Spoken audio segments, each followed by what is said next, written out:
경주 에이펙 정상회의가 막을 내렸습니다.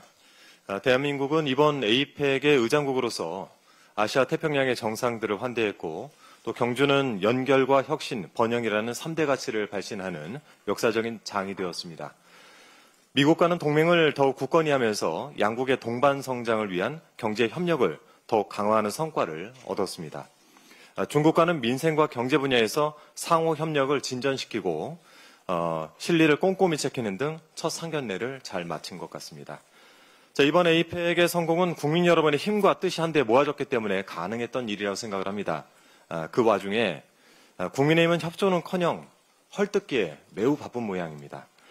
칭찬할 거라 기대는 안 했지만 헐뜯더라도 본인들이 무슨 말을 했는지 이 메시지를 정리하면서 헐뜯어야 할 텐데 그러하지 못해 보입니다.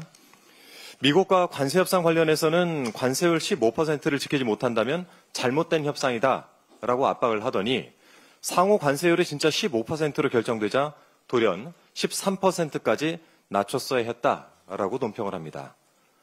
진짜로 해내니까 많이 놀라셨죠? 윤석열만 봐왔던 여러분을 저는 이해합니다. 특히 한중 정상회담이 빈술의 회담이라고 억지로 평가절하하면서 중국을 자극했다라고 지적을 했습니다. 놀랍습니다. 대놓고 협중 노선을 타왔던 국민의힘 입장이라면 차라리 환영을 해야 되는 것 아닌가요? 국민의힘이 한중 양국의 관계가 회복되는 것을 원치 않을 줄 알았는데 되려 중국의 역성을 들어서 이번엔 제가 좀 놀랐습니다. 중국을 자극해서 양국 간 관계를 경색시키는 것은 내란 속의 윤석열과 국민의힘 그리고 극우 세력이었다는 점 분명히 해둡니다. 가장 상징적인 사건이 지난해 11월 한중 정상회담이었죠. 불과 29분에 그친 회담에서 나눈 이야기는 고작 양국 갈등 완화에 대한 것 아니겠습니까? 이번 회담을 계기로 이재명 정부가 양국 간 관계를 회복하기 위한 마중물을 충분히 부었는데 국민의힘은 온갖 민감한 사안들에 대한 당장의 성과가 없다라면서 찬물을 끼얹었습니다. 과연 국민의힘이 한중 정상회담에 대한 성과를 보탤 체계인가? 좀 잘 생각해 보시고 이번 기회에 노선 정리를 확실히 하시기 바랍니다. 우리나라의 GPU 26만 장을 우선 공급하겠다라는 낭보를 발표한 엔비디아는 기적이 계속되는 한국이라고 극찬을 하면서 협력의 뜻을 전해왔습니다.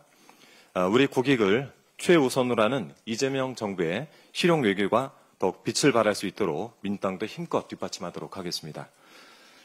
지난 금요일 대장동 일당에 대한 1심 판결이 있었죠. 이날 법정에선 5명 모두 실형을 선고받고 법정 구속되었습니다. 이 과정에서 법원은 이재명 당시 성남시장과 대장동 일당이 전혀 무관하다는 점을 공식적으로 확인해 주었습니다. 당시 성남시장은 유동규 정지상 등과 민간업자의 유착관계가 어느 정도 형성됐는지 모르는 상황이었다라고 인정을 한 것입니다. 이재명 대통령에 대해서 업무상 배임 혐의를 묻는다는 것 자체가 어불성설이 된 상황이 됐죠. 이 판결이 나오자마자 국민의힘은 대통령에 대한 재판을 재개하라면서 또 억지를 부리고 있습니다. 일각에서는 민주당 주장대로라면 어차피 무죄일 텐데 재판을 받아서 무죄를 입증하라라고 하더군요. 좀 어이가 없습니다. 우리 국민의힘 의원들도 의혹 제기되는 모든 사안에 대해서 이렇게 좀 대응을 했으면 좋겠습니다. 어차피 무죄들 주장하고 계시니까 법원에 가서 재판받고 무죄를 입증해 보시기 바랍니다. 12.3 비상계엄을 일으킨 지 어느덧 11개월이 되었습니다. 지금도 국민의힘은 비상계엄을 일으킨 윤석열을 옹호하고 있고 사과 한마디 하지 않고 있습니다. 어떻게 책임을 질 겁니까? 창피하고 부끄러움도 없는 이 정당의 미래는 없습니다. 법원은 이미 헌법 제84조를 적용해서 공판기일을 추후 지정하겠다라고 입장을 밝힌 바 있습니다. 그런데도 국민의힘이 헌법을 거슬러 가면서라도 재판을 하라고 아우성치는 이유는 부끄러움을 모르는 정당이 이제 대통령과 정부 발목 잡는 것 이외에는 할 수 있는 것이 없다라는 것을 반증하는 것 아니겠습니까? 대통령을 잡고 국정도 발목 잡겠다. 즉 국가고 국민이고 모르겠고 함께 망가지자. 이것이 국민의힘의 전략이 아닌가 싶습니다. 정신들 차리십시오.